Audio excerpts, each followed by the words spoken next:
TKO. Nice.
Who is Scotty Miller?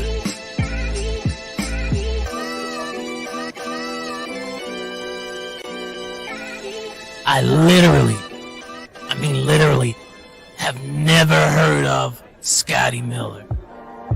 And you said he plays for the Bucks?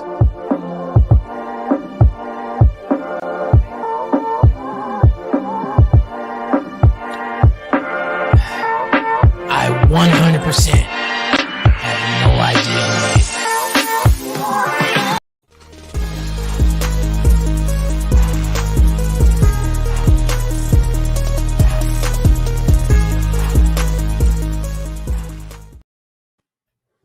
Hey, how y'all doing? This Rick and Sid with MTMV Sports, man. Yo, like I told y'all before, we had an incredible week over at the Senior Bowl. It was really, really fun, and I got a chance to meet some incredible people. I met Luke there. Luke, do me a favor, man. Go ahead and introduce yourself to the people.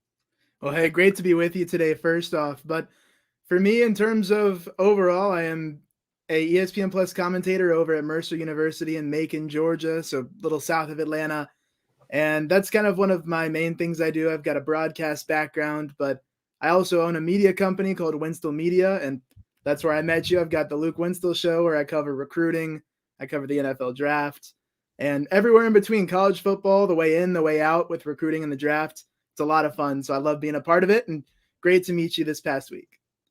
Yo, it was great to meet you too, Luke. Luke has a phenomenal following on Twitter. So listen, later on, I'm going to let you know kind of where he is and what he does. He's also really good at finding that very interesting stat or those very unique stats, right? Those very unique things, and then posting those up and letting people know and keeping people informed about draft picks or possible draft picks or draft prospects heading into this year's draft. I'm really excited to get into this conversation with you, man, because I had a chance to see some stuff from my view, but I really want to know what you saw this week at the Senior Bowl, last week at Senior Bowl practices. So let's hop into it. Okay, from your opinion, in your opinion, who stood out the most during the week? So not the game, but during the week of Senior Bowl practices. Yeah, there's a few guys I can give you. There's the one that got a lot of buzz. Bleacher Report was blowing him up, and everybody's talking Jermaine Johnson out of Florida State. And of course, you've probably heard that name if you follow the draft on Twitter. And you say, okay, what is it with Jermaine? What separated him? Because there was people talking about him, but you didn't see as much video or analysis. And I was able to go through some of that practice film, and I'm picking out what is it specifically that's wowing everybody. And you could say, well, he looked like a man amongst boys, but it's an all-star game. That's not how it is. He was like a titan amongst all-stars. So when you look at him going up against some of these guys, I've got reps on tape of him against Bernard Raymond from Central Michigan, who some people see as a first-round pick. And he's just swatting his hands aside, getting around the edge, and getting right to the quarterback. You look at reps like that to me separate him from everybody else. You see even the other standouts like Travis Jones from UConn. He's been phenomenal on the inside of the defensive line, and the D-line group already we knew coming in was going to be loaded. There's going to be a few day one picks, but a lot of day two picks. And that was a big time group for Jermaine to stand out. And quite frankly, to make these tackles and these linemen that are likely to be top 4 or top 3 round draft picks, to make them look like make them look silly, essentially, was very impressive. You look at some of the moves he had. He's not just that guy that you look at like a Kayvon Thibodeau that you say, freak athlete, he's raw, and if he develops more moves, he'll be good. Jermaine's already got some moves in the bag. He went to Florida State. Coach Norvell told us in the press conference that he put all kinds of responsibility on Jermaine at Florida State. And Jermaine's the type of guy that rises to the challenge. He's got that competitor mentality. There's a lot to like about him, and I've actually moved him inside my top 25 on my big board, all the way from somewhere in the 40s to top 25 now. It's been that big of a week for Jermaine. Okay, so you've had some movers. Who else moved for you? Just based on their practice week, who else moved for you? Yeah, I've got my big board that I put out. I stayed up late last night to get it out this morning. And some of the guys that move up, I mean, at the beginning of my draft, Kyle Hamilton and Sauce Gardner are top 5 for me, which is not typical for everybody, but I've loved what I've seen on film. When you look at the Senior Bowl movers specifically, Bernard Raymond moves into the top 15. That might get a lot of people. But I got Kenny Pickett in the top 15 as well. That's one that can be debatable because people are not huge on the quarterbacks in this draft. And Kenny didn't have the best week now. But I have him as a top 15 guy. Jermaine Johnson's up to 17. Arnold Ibakite from Penn State's up to 18. I moved Devontae Wyatt from Georgia to 20 because of his ability to beat guys like Darian Kennard from Kentucky consistently. Somebody who I thought that'd be an even matchup or that'd be a push. But you look on film and Wyatt's getting him. Wyatt's going up against guys on the inside like Justin Schaefer, who he played with in college, or Jamari Sawyer got a lot of reps at guard. Those two would go at it. It was always competitive. Wyatt, to me, is a bit of a sleeper or a dark horse pick in that first round. I think a lot of people could say he's a second rounder, but I see him moving up in the second half of the first round. But it's just some of these in-person evaluations, like moving Malik Willis up to a first-round grade. That was one that people coming in, and I admit coming in, I was like, okay, Malik is okay. He's very, someone that can be very projectable in the future potentially because he's so raw, but I need to see more, especially with the arm. And I saw what I needed to see. Day 2 of practice was like, okay, he can do it. And if he continues throughout the pre-draft process, he could really move up on people's boards. But I've got him at number 23. So those were some of the biggest movers that you look at of the big name guys, the first round grade type guys. Love it. Yo, so I guess for me, one of the biggest standouts would have been Perion Winfrey, right? Like he had a ridiculous week. And I didn't see, to be honest with you, I had no clue, right, that he was that type of a beast. Just not at all, right? But watching him do what he did at the Senior Bowl practices, so during the week of practice, and then in the actual game was crazy to me. So let's talk about that. Who stood out the most to you in the game? And hopefully I didn't steal yours. You're good. I mean, for Perion, I was just checking on my board just to make sure I give you the right number. I've got him all the way up to 68 now. He was somewhere in the 90s before. That's a huge jump. But you look back at that tape and you're like, wait a minute, that is a freak of nature that is competitive. And you heard him. You were right next to me in the press conference. The way that he talks to media and the way that he was able to shed some light on what drives him and where his personality and this competitive drive comes from. The way that we were able to see him firsthand, the way that we have getting the access we did with the press passes was something that I thought was really different. I was like, okay, Perion being that riser, there's usually a couple of guys in the Senior Bowl every year that are the big risers, and he's the biggest winner overall. There are some other ones that move up a good bit on the lower end of the board. I thought Channing Tindall did a good job to make a case for why he should be a day 2 pick rather than maybe a day 3 out of Georgia. I thought Isaiah Likely out of Coastal Carolina was able to showcase the speed and his ability to be that new age kind of tight end. I wouldn't say that he compares to Kyle Pitts, but he could have a large passing game role like Kyle Pitts did in Atlanta, stepping in the way he has. I see Likely as a day 2 pick right now. And the way that some of these guys, especially from smaller schools, Bernard Raymond's able to step up against the stacked D line group, and he's impressed me. Some people have said he might be able to be a top 10 pick. I don't see that yet. I think I've even got him a little higher than I should. But those are some of the big winners. Travis Jones from UConn, I think, showed a lot of the fans around the country, including myself, that UConn may not be the most talented program ever, but there's good players out of there, and he is one of them. Yeah, we have some questions from our audience. So they're not quite draft related yet, but it's a football related question, right? Sure. Our guy Crispy asked, "Hey, you need to ask why don't the Titans get any real love or respect despite being the number 1 seed in the AFC in spite of historic injuries?" What you think about that? Well, I mean, you know me, I'm an Atlanta boy, so Tennessee's not too far. And the Titans are a team that, especially once they picked up Derrick Henry, I was like, okay, this can be an electric squad to watch. And seeing what Vrabel's done there, even some of the personalities on their team from the Bussin' with the Boys podcast, things like that, of where they're bringing their guys in, talking to them. I think that for Tennessee, it's maybe not the biggest media spotlight that you get in New York City, but they have a good culture. They have a really good program. I think that for a team like Tennessee, a team that especially in the past, you had I think Jake Locker years and some of those that were like, oh, this is a hard team to watch. I'm not going to lie. So now to become that team, some things that would immediately put a team like that on the map would be having that Joe Burrow like quarterback. Tennessee doesn't have that, but they have the other talent. And as that talent consistently plays well together and grows together, they're going to continue to get more and more respect, because what they did this year was very, very good. It's a great body of work that they have done, especially under Vrabel the past 2 or 3 seasons. Love it. All right, so you mentioned slightly small school talents that kind of stood out to you. What other small school talents kind of caught your eye?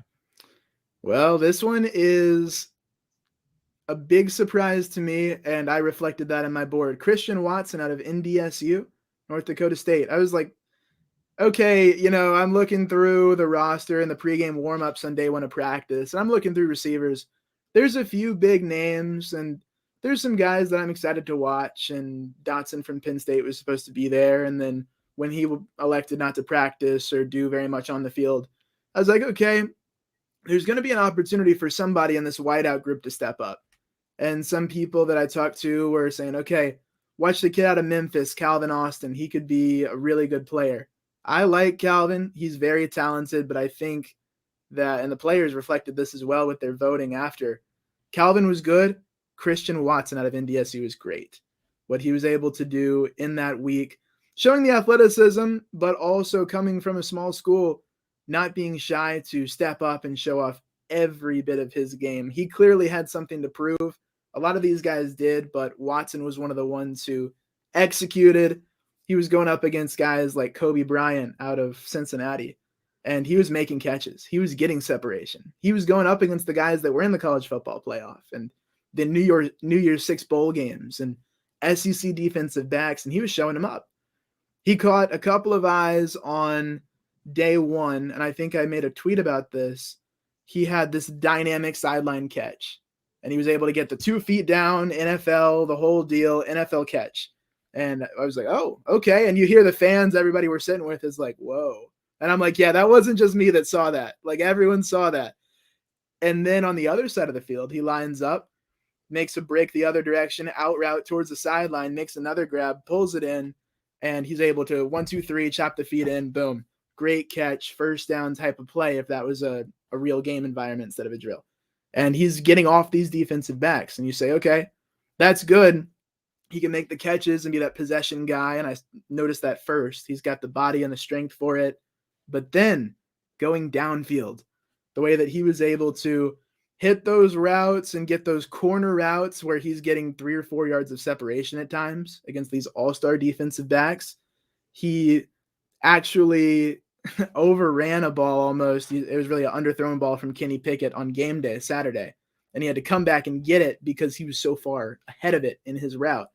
He's got the 20 mile per hour plus speed. Zebra Sports tracked that. And you look at things like, okay, his combine testing is 40 time. That'll be fine. He'll test out all right, or better than all right. But the film that he's been putting out at NDSU was good. But for him to be able to show on this level that he can do that he can learn the offense so quickly that on day 1 of practice, he is annihilating people. He turned a lot of heads. And the next day after the first day of practice at the media breakfast, he was a very popular interview. And to me, I was like, do I hop over there for Christian? I was like, well, one good day of practice doesn't make a player. Yeah, I regret that. Because he put in day 2, day 3, he put into game day as well. And now I'm seeing him as, okay, if he keeps this up, he is a day 2 pick, and that's a huge jump for him. Now, will he be realistically maybe not quite that high, maybe not quite a top 100 pick, but right now my big board's got him way up there in the top 100 now. He's jumped that much. Yo, I love it. So we have another question from Crispy. He asked, so I'll put it on the screen. Are there any draft talents? Like, I think he's talking about Fringe guys here. Any draft talents you see that might need a year or two in the USFL or XFL that could transition later into the NFL? Very interesting. So one thing we look at in terms of media is a lot of times we're focused on some of these top guys and some of the people that are, who's in our top 100, or who are we going to get our exclusive interview with next, or what are we trying to cover in this draft process, or what quarterback. And that's the key word right there, quarterback. I think we're looking at something like now these guys are going to get drafted, but could they eventually end up in these leagues? I think that could be something. It's Carson Strong and Bailey Zappi. So when you look at the quarterbacks, I like Zappi a lot. I don't see him as an NFL starter. I don't see that for Carson Strong either.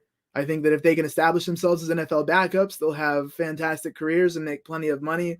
But Carson Strong's got the big arm. He's got a bit of a ceiling to him of, okay, this dude can launch it. Day 1 of practice, for example, I was looking at Carson and I was like, whew, that's a heck of a throw. That's, 58 or 59 yards through the air. Like, that's brilliant. But the knee injury and his overall game has him as a statue in the pocket type of quarterback. So it's all on his arm. And the overall consistency, I think, was the thing for me that I was like, I was hoping for a little more confirmation that he'd be able to push into that second round that some people were putting him at. I was like, I don't know if I see quite second round. I don't know if I ever see him becoming a starter in the NFL unless he really progresses, which would be awesome. But for Bailey Zappi, he can pick a defense apart. He made some nice throws, but when it came to game day and some of the higher pressure situations, it wasn't quite as good for him against some of these elite guys competition-wise. So I could see that with the quarterbacks. I think otherwise you've got some linemen. Trying to think of the name.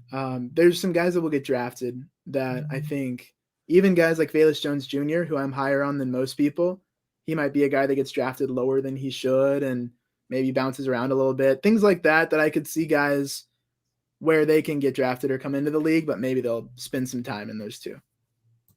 Love it. I appreciate you, Luke. All right, cool. Now let's get to the next thing. You mentioned one guy who was definitely on my needs another showing list, right?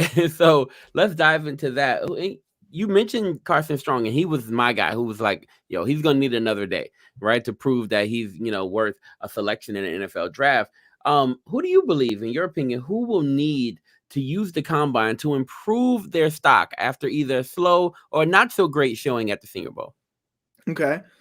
There's a couple of things. I know it's all a lot of talk about quarterbacks right now. I think that Malik Willis, with one more eye-popping showing, will push to that. Maybe a GM will fall in love with him type of thing. Maybe he pushes into that top end of the first round where a team will draft him, or maybe a team like Pittsburgh that's said to really like him with Mike Tomlin. Maybe they would consider moving up. Now, not if the price is too high, which it likely would be. But you get into these types of situations where Malik Willis is one or two showings away from becoming that QB1 guy. And Kenny Pickett had every chance, and I think we all gave him every chance to run away at the Senior Bowl with that QB1 and to never look back. But he didn't take it. He was good. He was consistent. I think he's a first-round pick. I think he's QB1.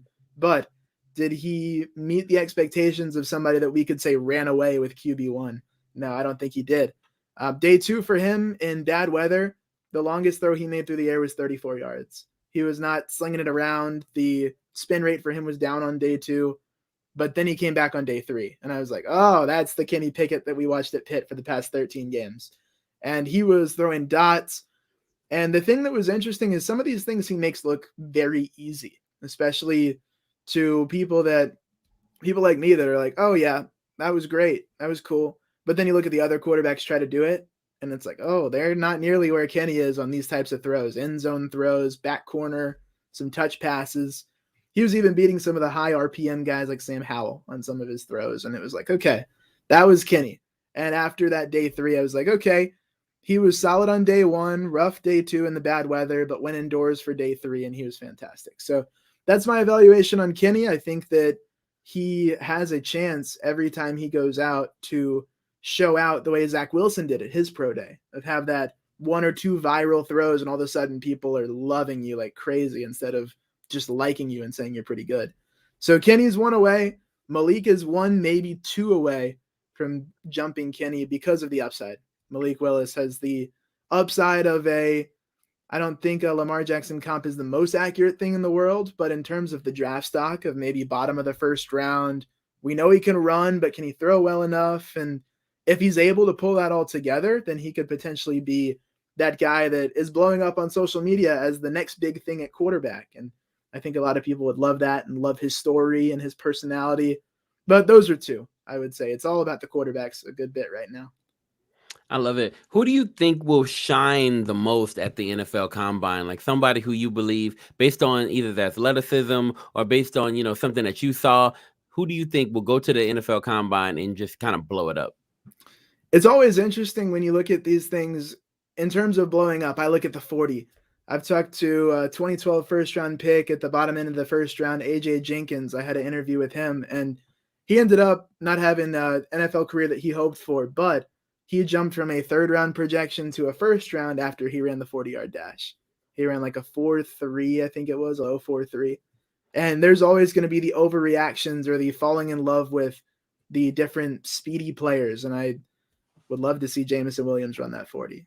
That would be awesome. Now, that's beside the point, but you get into some of these speed demon types of players, and that's where my eyes are focused on this draft. And that's not really a quarterback thing. That's going to be a skill thing.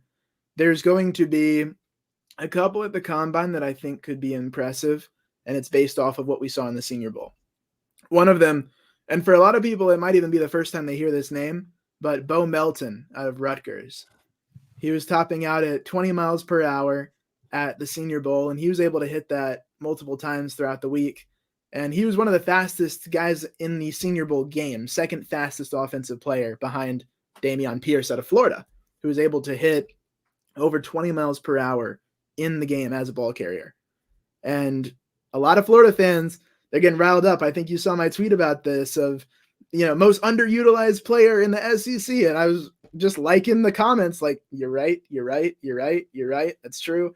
And they're like, Dan Mullen ruined his career. And I'm like, I'm not going that far. But now, should Dan Mullen have given him more carries? Yeah.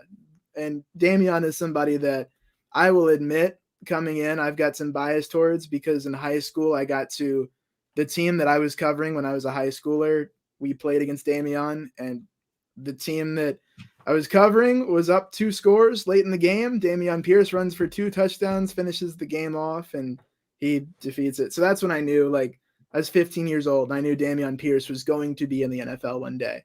It just felt that clear to me. And now I look at these things and I say, oh yeah, he went to Florida.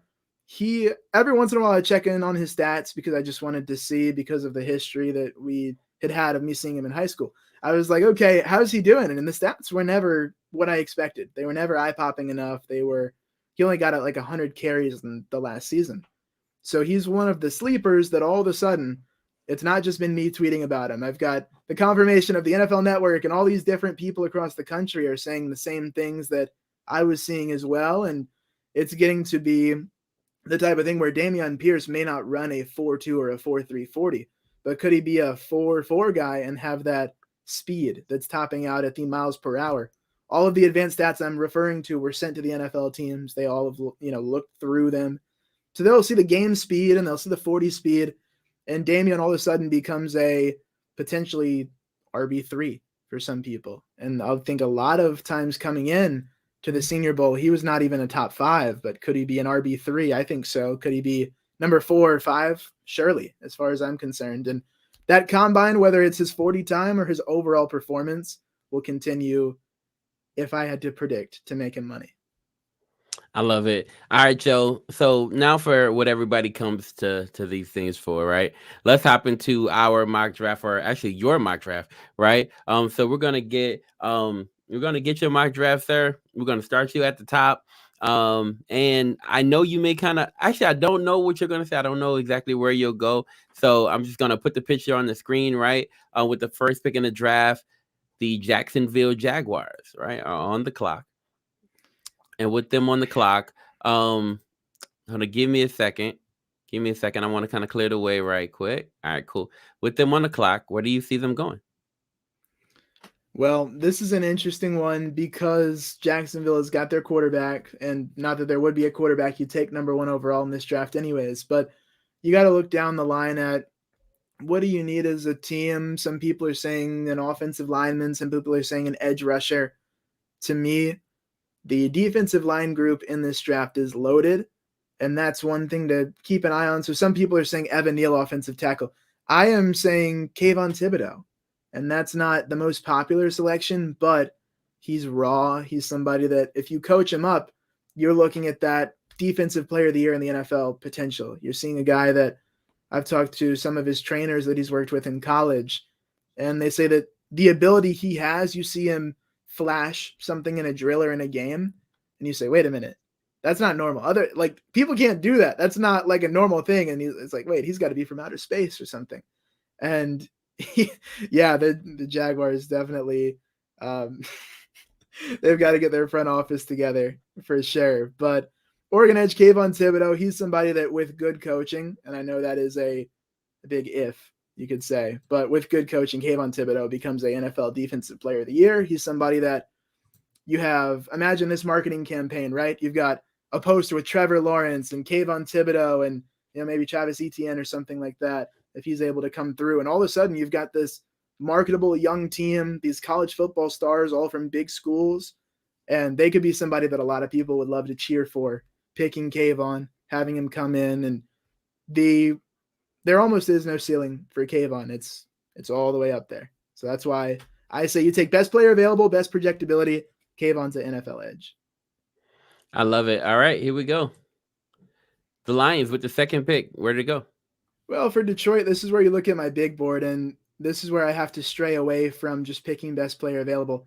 I've got Kyle Hamilton as my number 2 guy on my big board. I believe that strongly in the Notre Dame safety, but can the Lions, well, I'm not saying Kyle here, actually. Can the Lions in good conscience pick a safety, number 2 overall, with the team that they've currently got constructed? I don't think so. I don't think that's a pick that you take at this point for them. So that's where I will say, okay, let's get some offensive line help.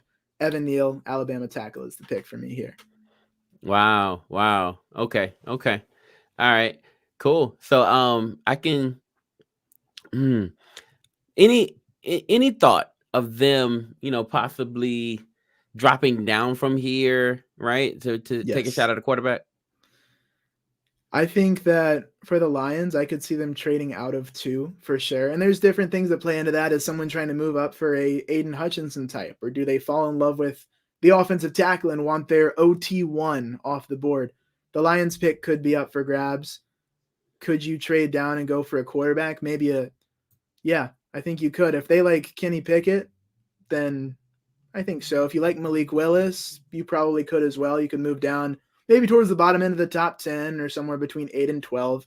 That might be a sweet spot to get your QB1 or QB2 in this draft. Wow. Okay, cool. So here we go. Where you see him going? Whew, this is an adventure right here. The Houston Texans pick. It depends. Okay, first off, you look at quarterback. Davis Mills, to me, is somebody that can be a viable starter in the NFL. You don't have to immediately try to get a quarterback.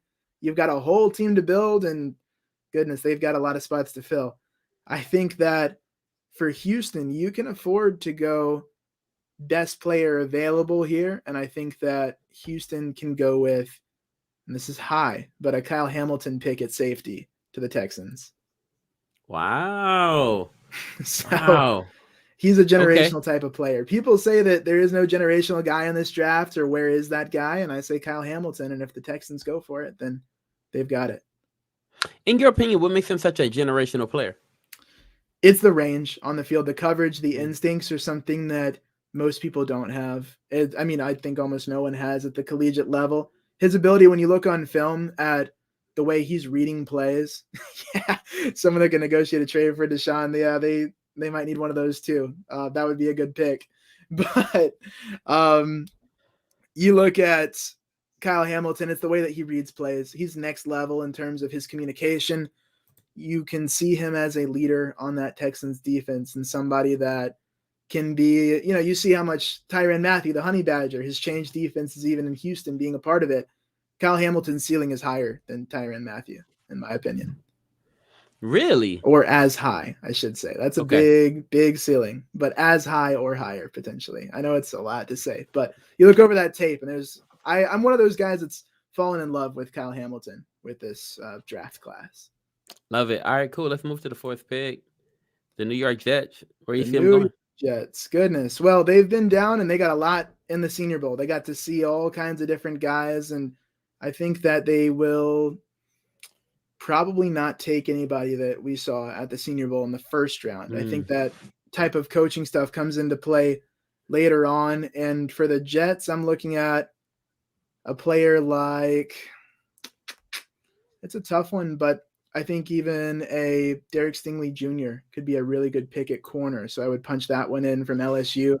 He is the type of player that you see how much corners change teams, and Darrelle Revis has been that guy. And when you have a corner that can take that portion of the field, and you see players like that, the thing with Stingley is he can do a lot as a rookie for you. He can be an instant impact type of player, which to me justifies taking a corner at 4. You could also go offensive line here, and that's respectable. But yes, that is where the Jets going. I love the comments here. So you can see them going, okay, now he scares me a little bit. I'm not going to lie to you. Sure. Right? Just based on what you saw last season, right, for the little bit of time he played, and then watching what I saw, back in 2019, much different. Right. So I'm slightly concerned about him. I don't think he'll be a bust, but I'm just not thinking he's going to be the high impact player that people believed that he would be if he had came out right after his freshman year. So does he scare you a little bit as well? I think there is that element to it of like, he didn't match the tape, and you're right on that. I think the thing that keeps him this high on boards, or can keep him in people's top 7 or top 8, at least on their boards, is the speed that he's got, the height that he's got. It's some of these things that you look at measurables. What do you want your cornerback to look like in 2022 or in 2025? Or who's going to match up with a player like Julio Jones in the playoffs, or those types of guys? And I think Stingley could be one of those that you say, okay, he has good tape. Did he match it? Not quite, but he's got everything we need to develop him into the corner that is the new age type of corner, or the current cornerback that people love now. Okay, let's see. Let me get your opinion on this one.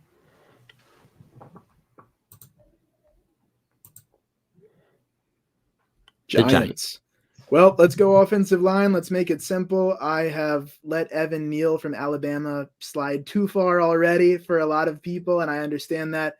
I think Evan Neal is a great player. He's going to anchor your line. He's going to be a game changer, and it can help provide stability for Daniel Jones. And it's not the draft where the Giants can get their quarterback and say, all right, go compete with Daniel Jones. And you start this whole mess, and the New York media's got a quarterback controversy.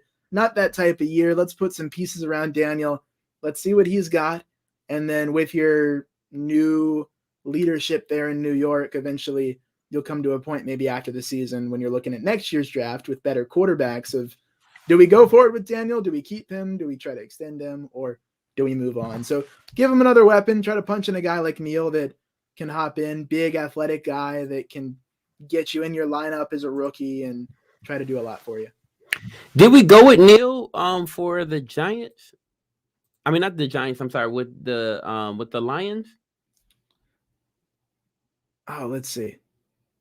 Did I give Neal? If not, I think we did. Okay, my bad. Ikem Ekwonu is my pick there from NC State. Sorry about that. Yeah, Ekwonu out of NC State. He's got the type of physical play. Like we look at Trevor Penning in the Senior Bowl out of UNI that was very physical, putting guys on the ground, pancaking, going after him. Ekwonu is that type of guy as well, but he's better. He's more athletic. He's more refined. Top end of the draft offensive tackle. So there it is for New York, and same positional situation. Awesome. Okay, cool. So we went with O'Neal there. I mean, with Equan. I can't say his name. Say it again. I'm going with Ekwonu on pronunciation. Ekwonu. Okay, cool. All right, here we go. The next one, the Panthers. All right. Well, for Carolina, I've heard some buzz around their franchise of, do you potentially trade down and go with Malik Willis, or is Malik Willis high enough to get picked here? They have seemed to say, okay, he's an electric guy. Could we look at a quarterback?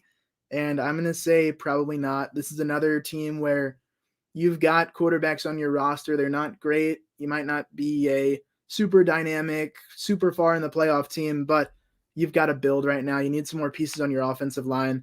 This is where my offensive tackle OT3, Charles Cross, comes into play.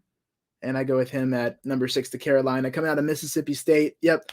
And he's someone that's going to project them. He's good enough to be a top 10 pick. So you go with it. And it's not as flashy as another type of player that you could see projected, like a Traylon Burks that some people have moved into their top 10s or top 15s, but he's going to get the job done for you. And he's going to be that building block you need on your O-line.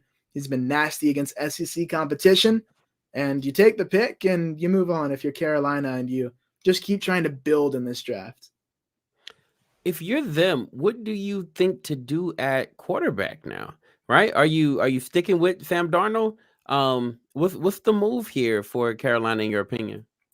Well, it's not flashy, but Darnold might have to be your guy for the coming year. And yeah, current Cam Newton for young Cam Newton. That has been a thing where it was great to see Cam back in Carolina, and I loved it. I love the move to get him back there and get him in the building. I think he's great for that city and the organization, and always great for the community. I think sometimes he's misunderstood, or people mistake him in the media of being somebody that he's not, but he's really good in the community.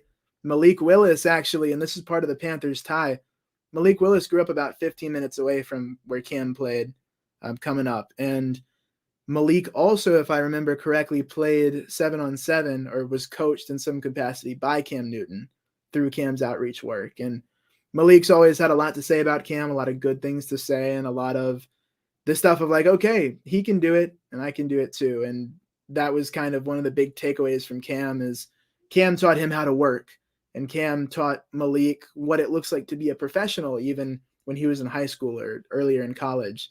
And there's some kind of a connection there.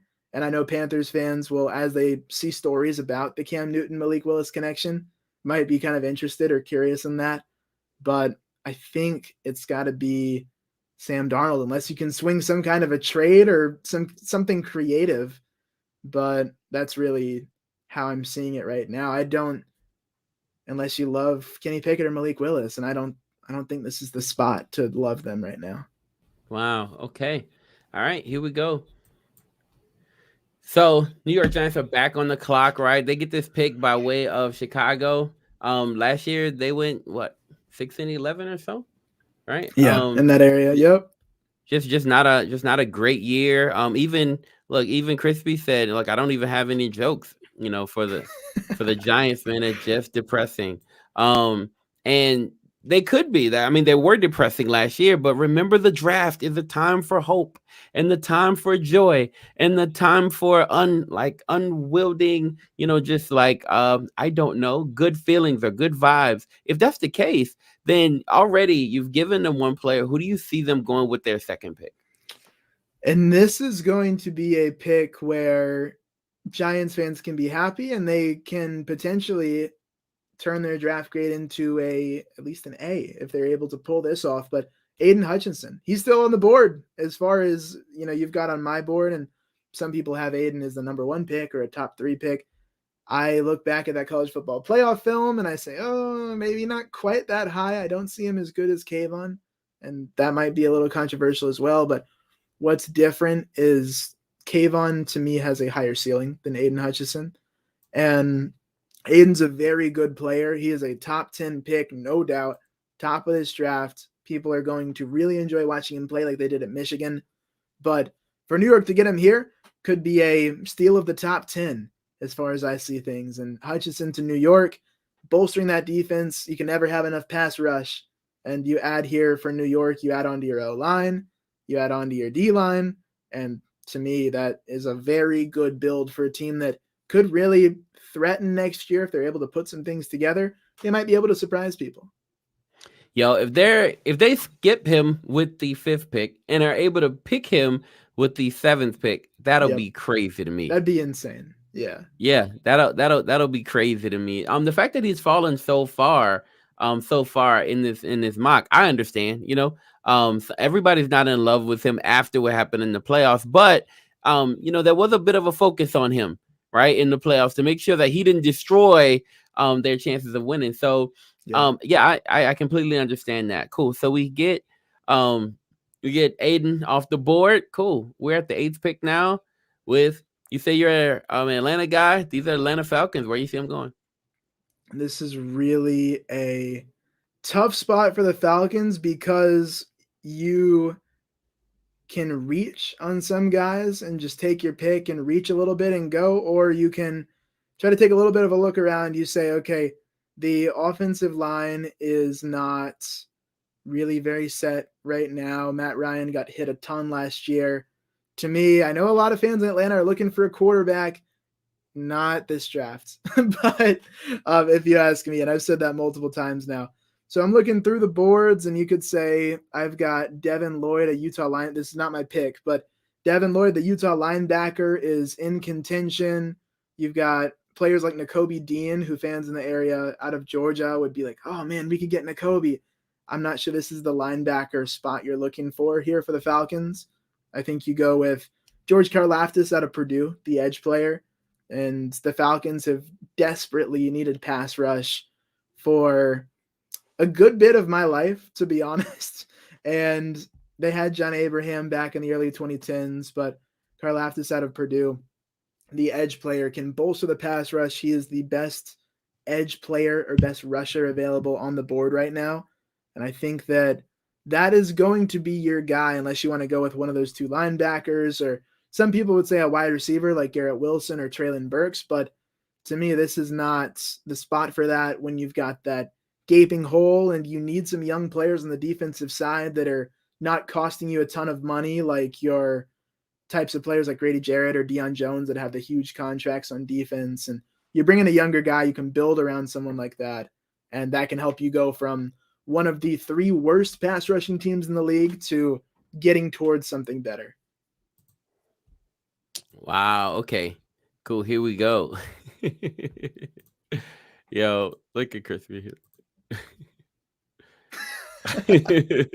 Yeah, I know there were a lot of those Falcons logo memes after that Super Bowl, and it's been tough. It's been tough for the past 5 or so years. But the weirdest thing about Atlanta is the fact that you go from 2 seasons ago having the best receiving group, or one of the top 5 receiving groups in the NFL, best in the maybe not best in the division. Tampa was awesome. But you look at a couple of seasons ago, you're like, oh man, you got all these different guys you could list off, like Julio and Ridley, and you just go down the line and it's insane. And now it's like, oh yeah, they need a receiver. And that might be a day 2 kind of thing for Atlanta, where you slide in and you say, okay, who can complement Kyle Pitts and give us more options outside? Did you think, really long and hard about bringing in a Drake London here? Did you think about maybe, I don't know, Chris Olave here? Did you think about either one of those players at all? Not really at 8. I would say if you drop down, that's a thing. That's where I was getting at with the kind of reaching type of thing of saying, well, I think if you're going to go for the Falcons, you've got so many needs right now and so many different spots that could be up for grabs. I was viewing this as more of a best player available type of draft. And I think Karlaftis is the best player available here, but Drake London, game-changing receiver, like that has to be considered for Atlanta of where do you go there at receiver. I do think the receiver group is very deep in this draft, and you can just look at Ohio State alone for proof of that, putting out those 2-3 guys that could be top 40 picks or top 45 picks at minimum. But there's going to be a lot of opportunities to get receivers in the draft. So I was viewing that as more of a day 2 thing for Atlanta. But should it be considered? Yes. But to me, I'm going with George here. What keeps George above the Michigan defensive end, David Ojabo? That's an interesting question. Ojabo for me is a little more raw than Karlaftis. So I was sticking with George just because the tape was more impressive. I think Ojabo could really develop and he could be somebody that pops out, but I have him a little later in the first round of picks as as you go down throughout this different thing. But Ojabo has been getting higher and higher. And I think when you talk about combine winners, he could be a big one too. Awesome. So he'll have that All right. opportunity. It's very close. Cool. Let's go to number 9 here. We got the Denver Broncos. I know our guy, The Voice, would be happy to hear about your opinions on who they pick here in the first round. We're at pick number 9 here. What's your thoughts, man? Where do you think they go? And I told you that Ojabo is very close to Karlaftis. Here you go. It's going to be Ojabo here to Denver. It's that close for me. It's razor thin. They're almost when you look at edge, kind of a 3A, 3B kind of thing of you can flip a coin or just talk to somebody and you might hear a different answer depending on who you've got. But Ojabo, super raw, super projectable. I see him as somebody in Denver that can help push them, towards being that elite defense they have been in the past. And that's a building block for you on the D line.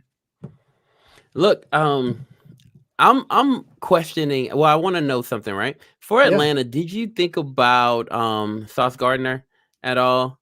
Did you think about Ahmad Gardner at all for them? I did. And I think that Ahmad Gardner and AJ Terrell would be elite, but that's really, really hard to look at. I've got Ahmad Gardner actually as the next pick to the Jets.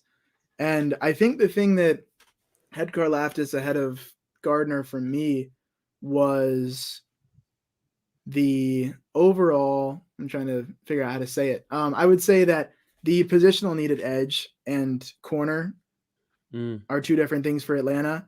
And since I have Gardner with a very similar grade to Ojabo, that's kind of a coin flip thing. And I was like, well, similar grade, tiebreaker, what position do you need? And I went with the edge player because you can have all the corners in the world, but Atlanta, if you watch the Falcons, it's brutal. There is zero pass rush on that team, zero. No one's getting to the quarterback. And I exaggerate, but it's almost like nobody's getting to the quarterback at all in these games. So that's where, to me as a fan, I say, Lord, please give us some pass rush. Give us somebody that can take pressure. You see how well AJ Terrell did. Imagine if he had a dynamic D lineman that was shortening the amount of time a quarterback had to throw to the man that he's guarding. Those kinds of things, that to me is something where Gardner is a top 10 pick for sure, and he is somebody that Atlanta could consider, but that's how I saw it break down. What do you think about this? So Crispy says Broncos give up their draft pick to the Packers for A-Rod. A-Ron, I like it. Well, you'd have to give up a lot more than just that one pick to get Aaron Rodgers from the going rate for quarterbacks, it seems, even though Aaron's got a big contract, but he is a big name. Green Bay's not going to want to get rid of him. I'm not sure I see it happening, but could Denver explore it? I think that would give you a really good solution at quarterback for a few years. And if you get Aaron Rodgers, all of a sudden you're a playoff team. There's almost no doubt. You're able to give up a few draft picks, and some people would shy away at that, but look at what the Rams did. They were able to give up some draft picks, pick up players they needed, and they've gone all in. Is Denver at that point of going all in? Probably not, but I think it'd be a good move for them to at least explore, yes. Awesome. All right, let's wrap it up. We wrap up here with the Jets who get their the 10th pick by way of Seattle. In your opinion, where do you go here? Sauce Gardner, best player on the board, and the Jets have been able, Ahmad Gardner, I call him Sauce all the time, and I know everyone else does too. But for Gardner, he's the type of player that is a game changer. You look at his college numbers, not allowing a touchdown. He went up against Alabama, had some good reps on tape there as well. And I see him as being the type of guy that if I had to pencil in some guys as a can't miss prospect, I would say Gardner's one of them. Gardner, Kyle Hamilton in the secondary, they're can't miss. Stingley, he's a little less of the can't miss type of guy, and we talked about that. But Gardner is a can't miss, in my opinion. So the Jets will be very happy to have him.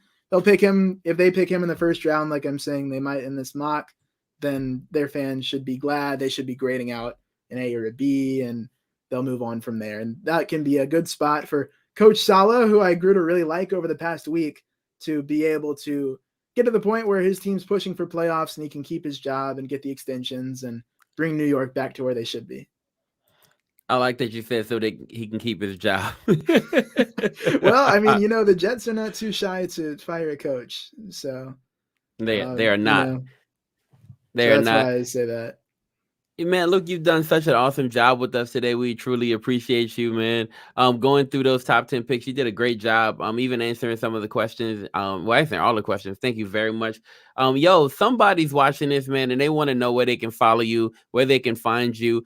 Please let people know where they can find you on Twitter, where they can find you on your other social media channels. Yeah, you see it on screen. My name, Luke Winstel. It's just at Luke Winstel on social media. I did a little Google search and database and found I'm the only Luke Winstel in the country. So you'll find me just at Luke Winstel on social media.